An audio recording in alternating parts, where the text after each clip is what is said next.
So here they are. I've got 100 Langstroth top bars that I'm going to cut down to 14 and 5/16, and I'm going to make them into Layens frames.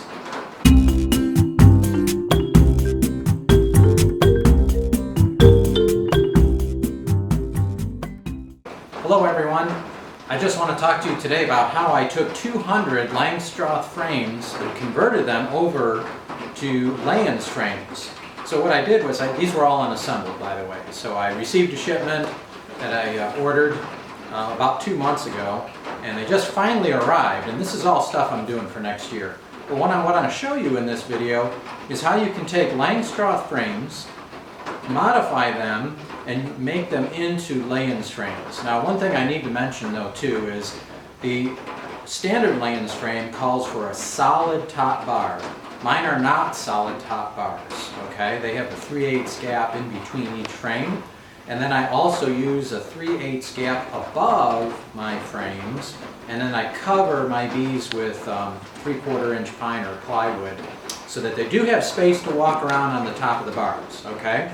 So if you're going to build these, just kind of keep that in mind, that you will need to use a modified Layens hive. So you can look at one of my older videos to see how that's done. I already know that my finished Layens frame has to be from top to bottom bar 15 and 15/16, and I'm adding extensions right here today. So that's what I'm going to show you. This is how I've done it. So I've already cut, this is 10 and 1/8, this piece here that I'm putting onto a medium frame. So when you cut these, the important thing about it, if you decide to even do this at all, the important thing is that this has to fit snug, but not too tight. You don't want it to crack. You don't want it to crack the wood as you're installing it, but it can't be loose either. So you have to really calibrate your table saw.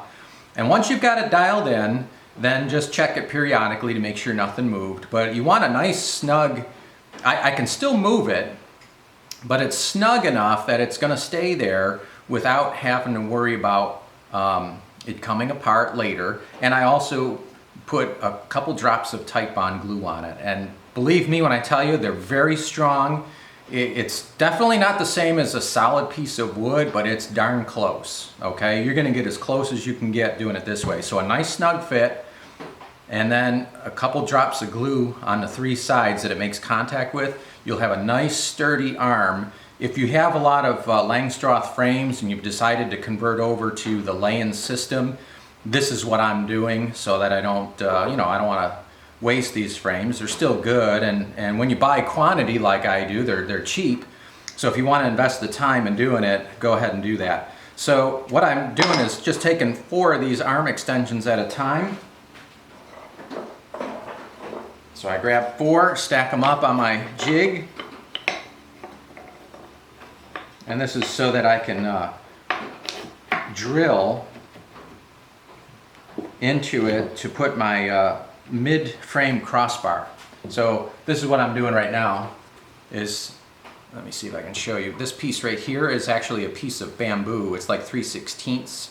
You can use 3/16 or 1/4 inch dowel. I happen to find these bamboo skewers. They're marshmallow or barbecue skewers. They're pretty reasonably priced. I think I got 120 for like 18 bucks on Amazon, and that's what I'm using now until I find a better deal on something else that will work the same way. But they're nice and flexible so that you can install them after you've drilled the holes. So let me just show you real quick. So I've got my 4 pieces stacked up, and I just kind of hold them in place. And then I just drill. I know that it's going to be the same place every time. Right here, I just line up. So I eyeball it. So if you want machine precision, you're not getting that in this workshop, but you're getting as close as you can possibly get without it being machined. I just don't have the time to set that up right now, so I'm doing it this way.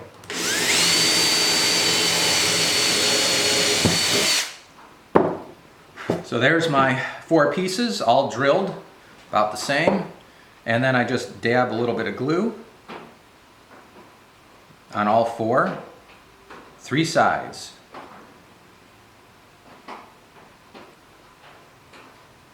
and now they're ready. So I just kind of rest them right here and take one at a time.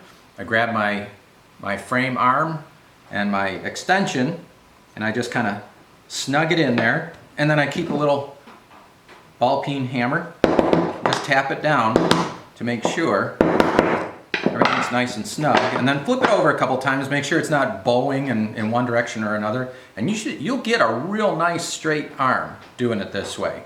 And then it's important that you set them on a hard flat surface so that they dry, and once they're dry, you are ready to start building frames.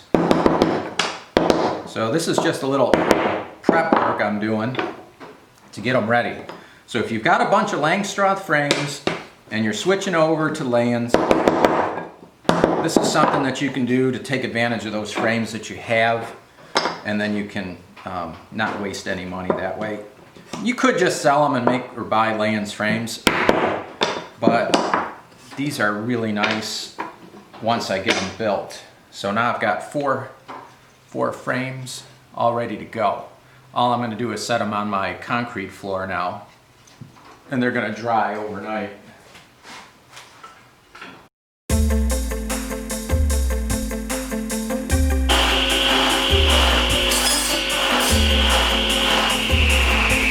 Alright, and as I say, measure twice, cut once. So I've measured it twice. I'm going to measure the third time. 14 and 5/16. Okay, we can cut the other 99.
My top bar is ready now to go into my jig, and I've cut the ends to match.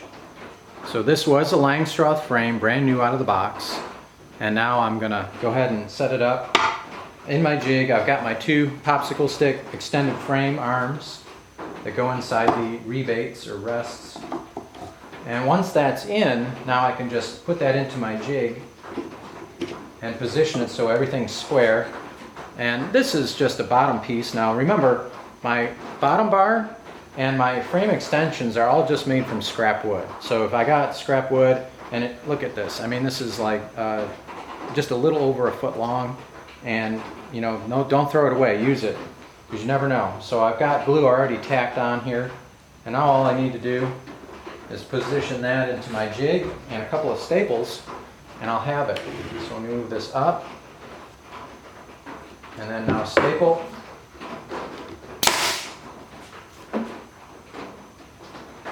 And again. And it's already square, so now I just like, for me, it's more convenient for me, I just take it right out and shoot the staples in the top. Now I still need to put my cross piece in here. Keep in mind too that for me, my particular situation is I do not use an extractor for my honey. So I'm not going to wire these frames. And advice to you, if you're just starting off, maybe kind of hold off on the extractor.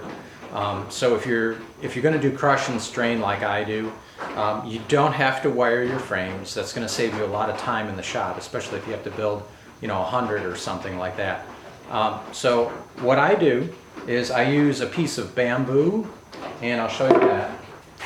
What I have is, this is, believe it or not, it's a bamboo marshmallow skewer, and I found these on Amazon. They're 20 bucks a bag, and you get 120 in a bag, and I can cut them in half. There is some waste, but so that gives me 240, and they're about, it's a 5mm diameter, so it's it's probably about between 1/8 and 3/16. So I'm not a metric guy, but anyway, for you metric people out there, 5mm diameter.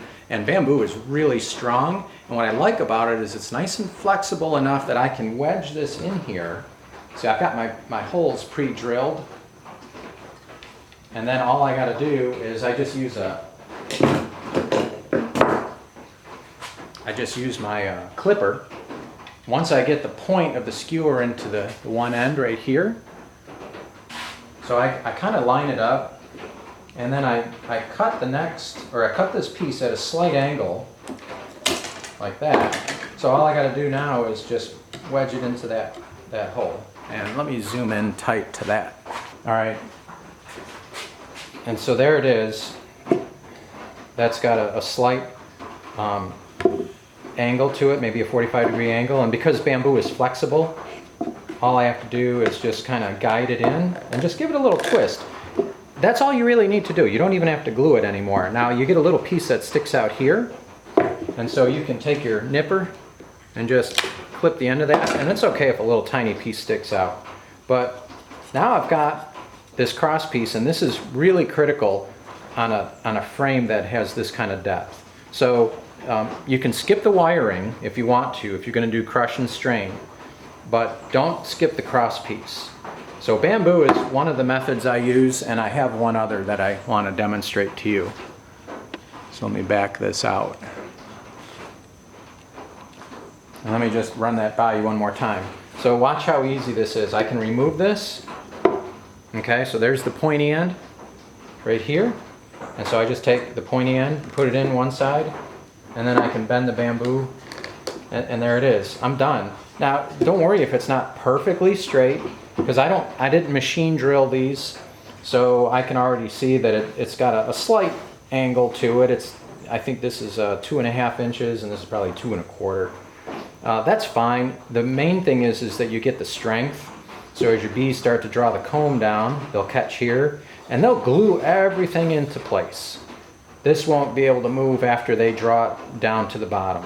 This will be a permanent part of the frame, so that's why I don't worry about gluing.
Now, if you don't want to buy bamboo, keep in mind that when you order your frames, you have a bottom bar that goes with them. And I just so happened to order the bottom bar that splits. And so, look at this. Now I've got 2 pieces that I could use as a cross piece. So if I don't want to go and spend money on bamboo, so save 20 bucks, right? And I think this is what I'm going to do. I just so happen to have the bamboo, so I'm going to use it anyway. But when I run out of my bamboo pieces, I'm not going to order more. I can use these little cross pieces. Okay, so these are about 3/16 wide, and all I got to do is just probably just chisel the point a little bit here. I can probably do that with a table saw in just a couple seconds, and then I can just kind of work it right in here. Or I might even be able to just shoot a staple in. I'm going to check it out. So look at that. That'll be a nice little cross piece in there. And I'll just center that up and save 20 bucks. And that way I get to use all of my Langstroth frames, every bit of them, and then I can take my scrap wood, cut those frame extensions and the bottom bars, and I can use these now to become modified Layens frames. So I hope this is cool. I hope it helps you guys out. So if you guys are kind of like me, where I was doing Langstroth for a long time, 12 years, okay? And when I saw how great the Layens hive system is, I just switched right over. And so I'm in that process right now where I've got some Langstroth equipment, and you can cut and convert everything over to become Layens equipment. So that's it for today, friends. I really appreciate your subscriptions and checking out my channel. I wish you guys the best. I hope you're having a fun time this season, keeping bees, and we'll see you next time. Oh, don't forget to hit that subscribe button. Take care, friends. See you next time.